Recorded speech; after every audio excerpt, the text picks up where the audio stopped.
fekkee man maa ubbi waxtaan bi wax débat bi mais bon corona bi man sama dernier poste maa ngi ko def le 29 novembre maa ne leen deuxième vague bi ñëw na bon c'est dommage nag ñu toll fu lu day ni député di gaañu ñuy soog a jël en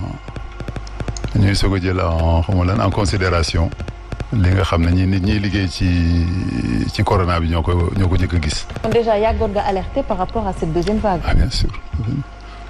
Cas importés yi bi ñu commencé augmenter. Man le 29 novembre regardez sur Facebook j'ai donné une alerte.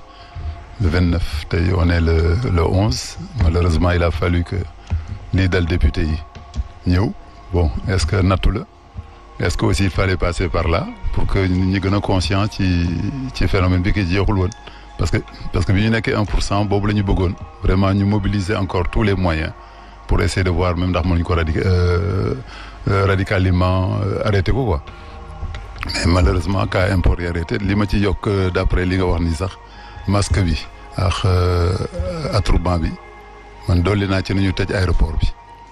ñu tëj aéroport bi déjà comme ni ñu ko defee woon. waaw parce que ñu ngi féetee ay dëkk yoo xam ne 5 heures de vol moo ñu séparé dëkk yooyu ñu ngi am tey 50 000 cas par jour waxuma la par jour ñun amaguñu 50 000 cas même par an si 10 mois yi ñu def ñoom ñuy amee 50 000 yaakaar bu ñu amee 20 000 cas ñu mën a passer Noël. mais aéroport quand même ñu ngi def ay tests di tester ñii di dem ak ñii di ñëw. voilà les faux vous êtes au courant qu'il y a des faux. Oui, vous êtes au courant qu'il y a des passe-droits. Il y a des faux tests qui sont délivrés dans tous les pays. Absolument. Autant en Europe qu'au Sénégal. Rappelez-vous, même la première vague, c'était des cas importés. C'était des vacances de février où les gens sont partis faire du ski tranquillement. Et on en a écopé les conséquences.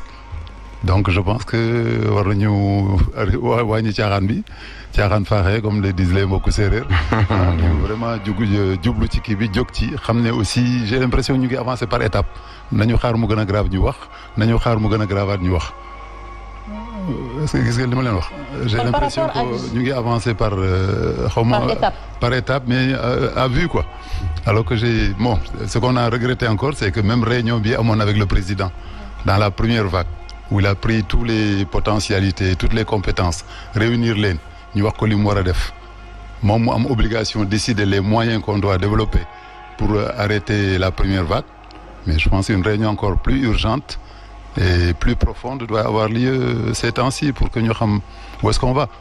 Je ne sais pas si vous êtes au courant que les centres de la première étape de la première vague sont fermés. Actuellement vous avez que 2 centres pour essayer de soigner les cas qu'on a. Bon, je ne reviens pas sur les chiffres pour ne pas blesser encore le qui, mais les chiffres, vous savez, quand on ne teste que Dakar. Parce que Dembala jóge Fouta à 600 km, il y a même pas c'est ce qu'on appelle les déserts médicaux. Nous sommes très loin, docteur, suñu la déggee bu baax par rapport ak chiffres yi ñuy jot. Toujours ça. On parle de 127 cas, donc amaana weesu na ko. Mais kan la ñuy testé kan la ñuy testé ñun man yéen wala ñi am oto di mën a dem wala xam fan ma dul docteur nekk.